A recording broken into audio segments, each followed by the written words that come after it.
Okay, hi, I'm Mike D. Simone. And I'm Jeff Jensen, and We're the World Wine Guys. we write together as the The World World Wine Wine Guys.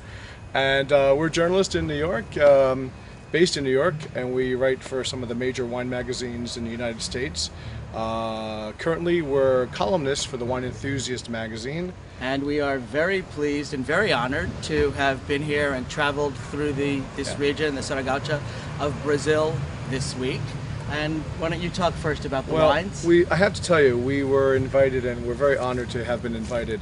One of the things that's really amazing to us is that some of the wines that we get in the American market from Brazil are good wines, but we really didn't see the quality that the Brazilians are really capable of. One of the things that I'm really amazed at is the sparkling wines, the spumante wines. We've talked about this before. It's really our opinion that this really could be the... I actually think that, we both think, we've talked about this, that Brazil really could be the sparkling wine capital of the world. Or the champagne of South America, if you will. Making very, very good dry wines and very good sweet wines, which is very unusual for any one region to do. We've had some sparklers from Chile and from Argentina, and for the most part, they weren't anything to write home about, and we're very excited about the sparklers here. And we've had some made in the Charmat method, some made in the method champenoise. They're both really good quality. If we could suggest anything, really concentrate on the method champenoise, because what that does is it gives a really beautiful elegance to the sparkling wines. The Charmat method is great for things like Moscato and the Proseccos, because what you're getting is a really young, fresh wine. And these wines are beautiful if I'm sitting on the beach up in Bahia or whatever. But when we're sitting down to the table with food, I prefer the wines that are more method champenoise.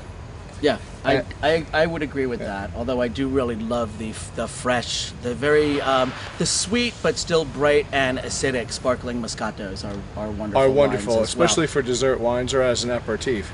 And in terms of still wines, I think what we're finding, we might totally agree with this or disagree somewhat. I think what we like the best are the wines that are just lightly oaked, partially oaked, maybe oaked for, say, 3 months in secondary or tertiary used oak, that kind of thing. That the grapes, the flavor of the fruit is really coming through in a lot of the wines, even the wines that are strictly fermented in stainless steel.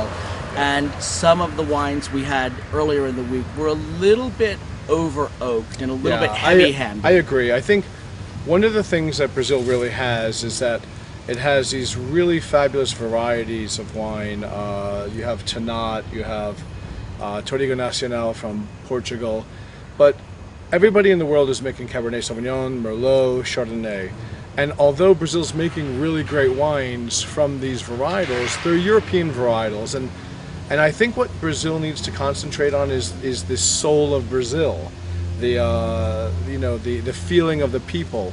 And one of the things that you have here is a European background. Obviously here in Valle de Viñedos we have an Italian population. It's like a trip to Tuscany. It's almost really like being in Tuscany or Piemonte, where you have all these Italian names, Italian grapes, Italian food, Italian winemakers, fourth generation.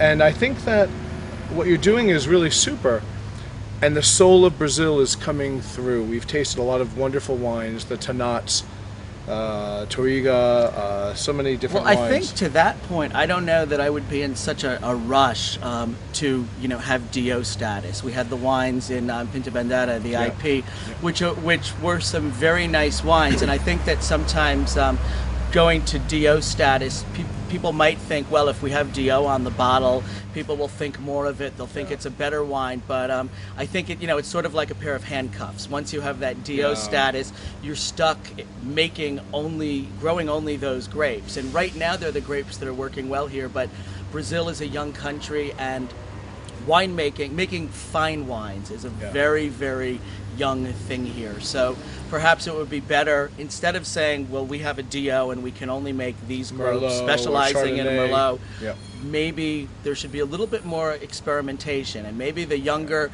this fourth generation from all the wine families, the younger people, will put a stop to that and travel more and get out of And maybe Brazil. take some classes perhaps in Bordeaux or UC Davis or other parts of the world where you see what the rest of the world is doing, but then make your style definitively Brazilian. I mean, I think that what you're doing here is a fabulous thing. I'm so impressed with the level of wines. Absolutely. Yeah. So impressed with the cuisine. The people have been wonderful. We really appreciate your hospitality. I think what we're seeing is that you're a region that's budding on the verge of greatness. So keep up what you're doing. Do it well. Do it consistently, and we're happy to support Brazilian wines. Yeah, and we look forward to drinking the wines here again, and we also Yeah. look forward to seeing a lot more of these wines in our market at home in the States, and also as we travel around the world. And thank you so much for having us. We really appreciate it.